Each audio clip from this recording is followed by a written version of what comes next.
Fair to say, Zhiwei, that in China as well as, for that matter, even in the U.S., right?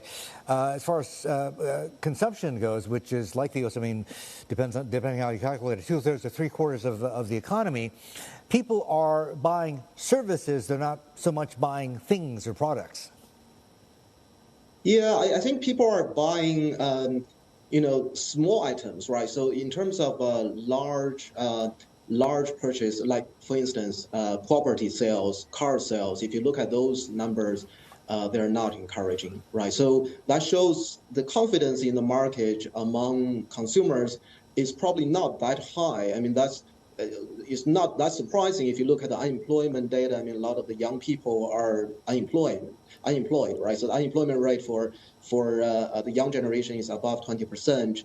That make people, sort of hesitate to make big decisions. I think that's really the key issue.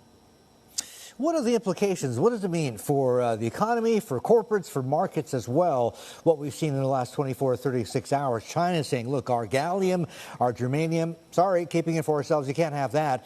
And the U.S. firing back. I mean, it seems tit for tat, right? Saying, okay, if that's the case, U.S. cloud services, you can't have that. Yeah, I think that's sort of a countermeasure to each other is kind of an escalation that, one side imposing restrictions on the other side.